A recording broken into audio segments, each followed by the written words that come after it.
My name is Siphokazi Mdlankomo. I am a SASKO Top Baker. Today I am going to show you how to make my favorite coconut sponge cake with a berry mascarpone. It's a crowd pleaser. Everybody can make it at home using SASKO flour. So what you need for the cake now, it's 200 grams of soft butter, 250 grams of castor sugar. Then you beat this up until it's nice and fluffy. You just pause and scrub everything.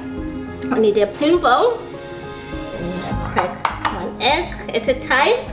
Then you put it in. You just pause and using my spatula, scrape from the sides. The following step now is to measure your dry ingredients. You must always sieve your dry ingredients.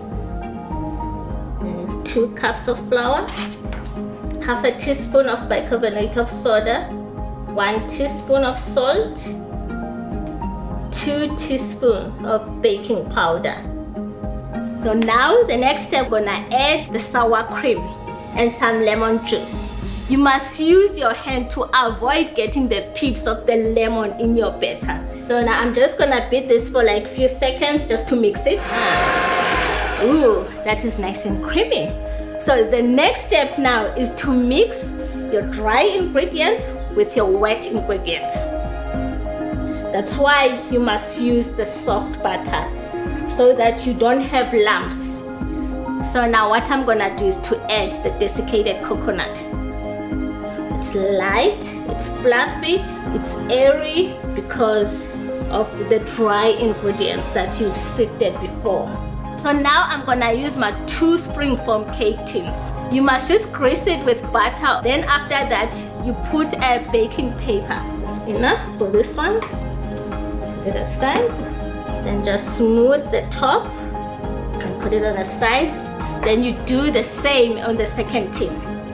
Then you put these tins in a preheated oven at 180 degrees for 40 to 45 minutes. Now the cakes are ready. All you need is 2 tabs of mascarpone cheese and 1 teaspoon of vanilla essence.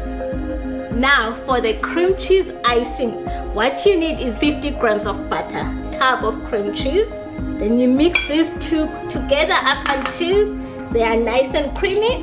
Then you add in your icing sugar and you mix up until there are no lumps. You need to work for this.